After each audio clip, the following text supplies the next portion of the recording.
All right, everybody, rev up your engines.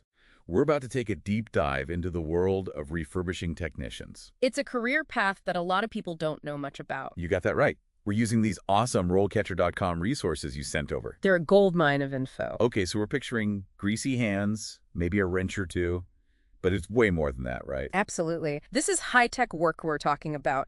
These technicians are bringing engines and diesel pumps back from the brink. It's like giving a car a whole new heart. RoleCatcher really digs deep into that process. It's amazing. It's intricate work. They're taking these engines completely apart, examining every single piece, pistons, crankshafts, valves, you name it. They're cleaning them, taking measurements, repairing, or replacing parts. All with incredible precision. Exactly. They're using some pretty cutting-edge tech, too. I was reading about laser technology being used in engine refurbishment now. That's light years ahead of the old methods. It's amazing how far things have come. And that's what makes this career so exciting. Technicians need to be ready to learn and adapt all the time. Speaking of which, RoleCatcher had a whole section about crankshafts. What's the deal with those? They seem super important. They are. Think of the crankshaft as the heart of the engine. It keeps everything in sync. If it's not refurbished perfectly, the whole engine's performance will be off. Wow, no pressure, right? You could say that again. Lives depend on the work they do. Okay, so let's talk about the work environment for a refurbishing technician. RoleCatcher kind of paints a picture of garages and workshops, which makes sense. Right. It's a hands-on job. Lots of heavy lifting. Definitely. And you're on your feet a lot, working in some awkward positions sometimes. Safety's a big deal. Makes sense. Yeah. You're dealing with powerful machinery. So while the technology's always evolving, you still need that old school grit. But where does a refurbishing technician go from there? What's next in their career? Well, RoleCatcher lays out a pretty cool path. You often start as an assistant, learning the ropes. Like an apprenticeship almost, getting that hands-on Yeah, experience. exactly. But then you can really start to specialize. I mean, maybe you become the diesel injection expert. That's got to be in high demand. Oh, absolutely. Or maybe you move into the diagnostic side using all that fancy tech. RoleCatcher mentioned some pretty sweet salaries for those specialized roles. So it's not just about fixing things anymore, huh? It's about being like an expert in this super complex field. It seems like there's a lot of potential for growth. Yeah. Not just in like your skills, but also your paycheck. For sure. And hey, you could even end up running the whole show. Oh, you mean like leading a team? Yeah. Becoming a supervisor or even opening up your own shop. That's awesome. Be your own boss. But every job has its downsides. What does RoleCatcher say about the not-so-fun parts of being a refurbishing technician?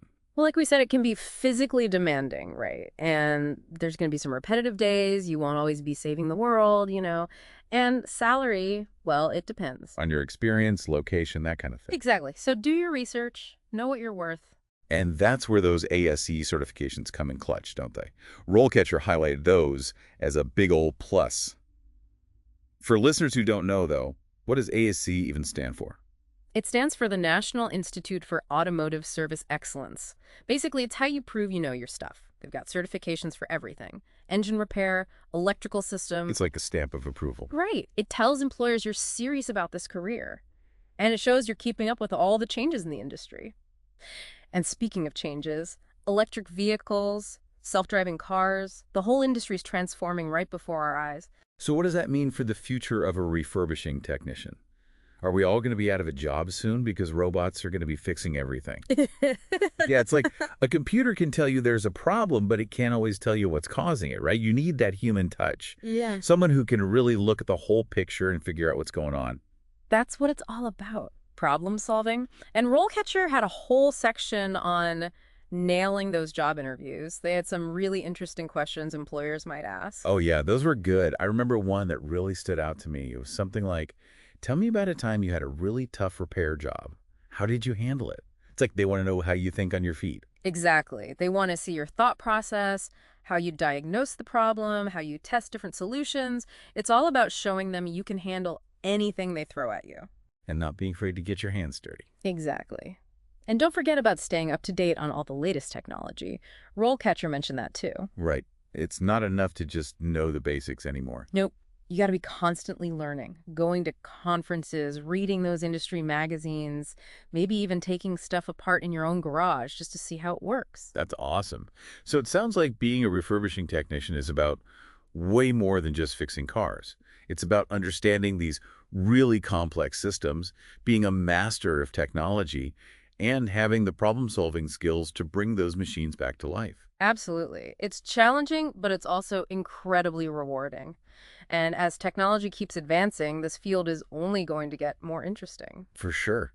So for anyone out there who loves getting their hands dirty, who loves figuring out how things work, And who isn't afraid of a little hard work? this could be the perfect career for you.